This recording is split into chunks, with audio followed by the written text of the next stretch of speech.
कि भाई आपके पास बंदूक है, वो बंदूक चल नहीं रही है, तो आपने किसी से कहा है भाई आके इसको तोड़ दो, कम से कम ये इल्जाम नहीं लगेगा कि मेरी बंदूक जो है चल नहीं रही। बिल्कुल सही सर। और इसीलिए देखिए बीती रात कई जगहों पर हमले की कोशिश पाकिस्तान की तरफ से की गई है और हर बार को नाकाम किया गया हिंदुस्तान के डिफेंस सिस्टम की तरफ से। और खासतौर पर जो सीमावर्ती राज्य हैं वहां पर पाकिस्तान ने ये पूरी कोशिश की और साथ ही प्रोपेगेंडा भी सुबह से चलाना शुरू किया, लेकिन उसके बाद जब धमाके पे धमाके पाकिस्तान में होने लगे तो फिर पाकिस्तान ये समझ ही नहीं पा रहा है कि भाई करे तो करे क्या।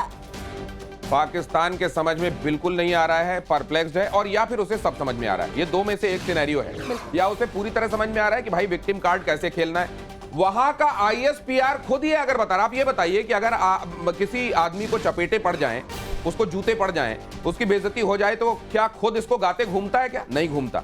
लेकिन यहां आईएसपीआर खुद बता रहा है कि देखिए इतने ड्रोन आए, इतना धमाका कर दिया, रावलपिंडी को भी नहीं छोड़ा। तो ऐसे में ये बिल्कुल लग रहा है कि कल जो भीख मांगने की तैयारी है उससे पहले अपने आप को फटेहाल दिखाने का ये पूरा चक्कर है।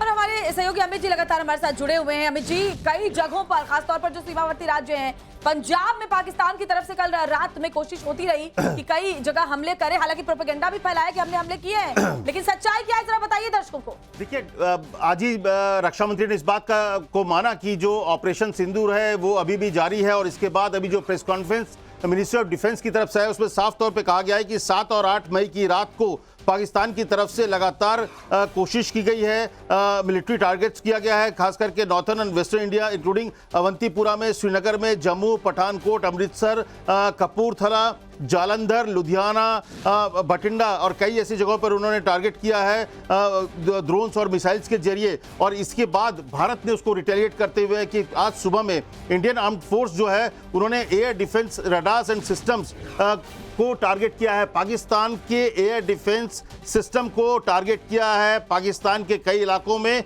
और उसके बाद करीब कहा जा रहा है कि जो लाहौर में एयर डिफेंस सिस्टम है उसको तबाह किया है।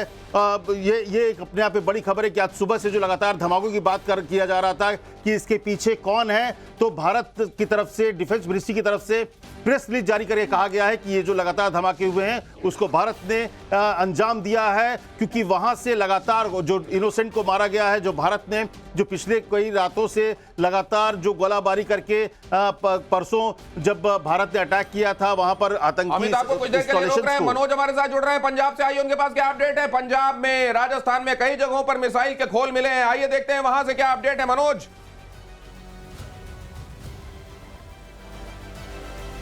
देखिए, बिल्कुल यहाँ मखनविडी ये गांव है जहां पर कल देर रात एक रॉकेट आकर गिरा है और उसको बताया जा रहा है कि अभी वो एक्टिव है, जिंदा ये रॉकेट है और इसको फिलहाल मिट्टी में दबा दिया गया है। सामने आप जो बैग्स देख रहे हैं, यहाँ पर सेना और एयरफोर्स की टीमें पहुंची हुई हैं और उसको डिफ्यूज करने की, डिस्ट्रॉय करने की कोशिश की जा रही है। ये जो तस्वीरें हम इस वक्त आपको दिखा रहे हैं, यहीं पर मिट्टी के नीचे उस रॉकेट को, मिसाइल नुमा जो रॉकेट है उसको दबाया गया है। और ठीक इसके दाहिनी तरफ आप देखेंगे एक जगह आपको दिखाई दे रही होगी, एक जो खेतों के बीच में जो ट्यूबवेल बनाए जाते हैं इस तरीके का एक कोठरा है, वहां पर आर्मी के जो जवान हैं वो आपको दिखाई देंगे, जो एक्सपर्ट हैं, जो टीम है वो यहां पर आई हुई है और बहुत सावधानी पूर्वक इसको डिफ्यूज किया जाएगा क्योंकि इसके फटने की संभावना है, क्योंकि ये अभी भी जिंदा है और अगर ब्लास्ट होता है तो बहुत बड़ा नुकसान यहां पर हो सकता है। तो रात पंजाब के, खासकर अमृतसर के 4 गांवों में जो रॉकेट हैं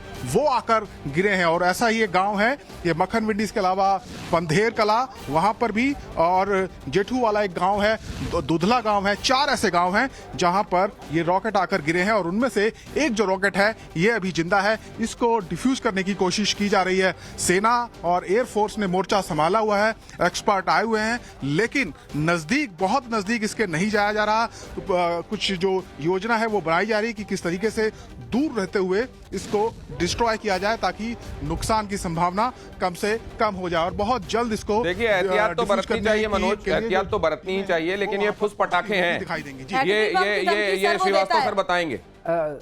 दिनेश, इसका एक स्टैंडर्ड प्रोटोकॉल है, प्रोसीजर है। ये अनएक्सप्लोडेड एक म्यूनिशन है, उसको कैसे डिफ्यूज करते हैं वो हमारी सेना को पूरी तरह पता वो भी है। पता है। हम लोग जब थे हमें भी पता था। एक प्रोटोकॉल के जरिए उसको आइसोलेट किया गया है, मगर इसमें कोई चिंता की बात नहीं है। तो ये क्या रोज का फुलझड़ियां काम है, पाकिस्तान क्या भेज सकता रहा है है। सर? एटमी बम की गीदड़ भभकी वहां पे लोग दे रहे हैं अब और यही है उनका। ये मैं बताता हूँ, ये इनका जो है ये मुझे जो लगता है अभी जो चित्र से मैं बता सकता हूँ, ये गाइडेड एक इनका मल्टीपल लॉन्च रॉकेट सिस्टम है, जी। उसका हिस्सा लगता है। उसको ये फतेह वन सर भी ये बोलते हैं। देखिए एक और खबर फ्लैश कीजिए। पाकिस्तान ने भारत पर हमला किया था। पाकिस्तान ने भारत पर हमला किया था। बीती रात 15 से ज्यादा शहरों पर हमले किए गए। भारत ने हर हमले को नाकाम किया। भारत का मजबूत एयर डिफेंस सिस्टम, भारत की मजबूत दीवार नहीं भेदने दी गई और उसको रोक दिया गया। भारत की दीवार ने रोक दिया 15 से ज्यादा अटैक। वो लोग जो नहीं जानते उनको बता दूं कि पाकिस्तान रुका नहीं है, पाकिस्तान कर रहा है अपनी तरफ से कोशिशें। वो तो कामयाब नहीं होने दे रहा है इंडिया। और ये अमित अभी इसी बारे में बता रहे थे। अमित, अगर ऐसा है तो हिंदुस्तान ने यह भी कहा है कि हम अगर एस्केलेट करोगे तो हम छोड़ेंगे नहीं। इसको तो एस्केलेशन माना ही जाना चाहिए। ये पाकिस्तान की तरफ से कोई अच्छा जेस्चर तो है नहीं।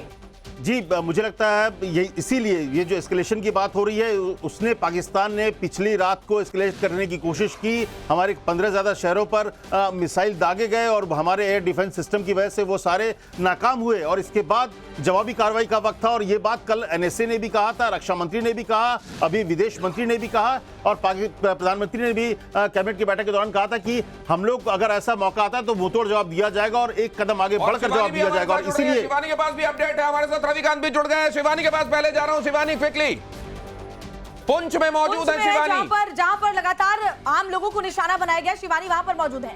बताएं शिवानी, वहां पर क्या किया जा रहा है? बताया जा रहा है कि बंकरों में शिफ्ट किया जा रहा है जो वहां पर एलओसी के पास लोग हैं। बिल्कुल, देखिए लगातार यहाँ पर पाकिस्तान द्वारा जिस तरीके से शेलिंग की गई है, साफ तौर पर बड़ी आर्टिलरी शेलिंग का इस्तेमाल किया गया है, उसकी वजह से काफी ज्यादा लोगों को नुकसान झेलना पड़ा है। गांव के इलाकों में हमेशा अमूमन बॉर्डर पर हमेशा हमला जो है वो होता रहता था, लेकिन इस बार जो है वो शहरी इलाकों पर हमला किया गया है। यानी कि साफ तौर पर बड़े नुकसान की प्लानिंग जो है वो पाकिस्तान द्वारा की गई थी और इसीलिए भारत द्वारा भी ये कहा गया था कि भारत ने साफ तौर पर पाकिस्तान मिलिट्री के ऊपर अटैक नहीं किया है, वो कुछ स्पेसिफिक स्पॉट्स पर अटैक कर रहे हैं जिसमें आतंकवादी मिलिटेंट्स रह सकते हैं। और अगर पाकिस्तान किसी भी तरीके का एक्शन देता है तो भारत सेम रिस्पांस देगा और इसीलिए आर्टिलरी का रिस्पांस जो है वो आर्टिलरी सिस्टम से दिया गया है। साफ तौर पर भारत ने आज उसकी एयर डिफेंस सिस्टम ने रावलपिंडी धुआं हो गया है। जरा ये खबर बता देने दीजिए दर्शकों को, उसके बाद आपके पास आता हूं। ड्रोन अटैक में रावलपिंडी धुआं हो गया। कौन है जिसने ये ड्रोन उड़ाया? क्यों पाकिस्तान थर्राया? ड्रोन अटैक में रावलपिंडी धुआं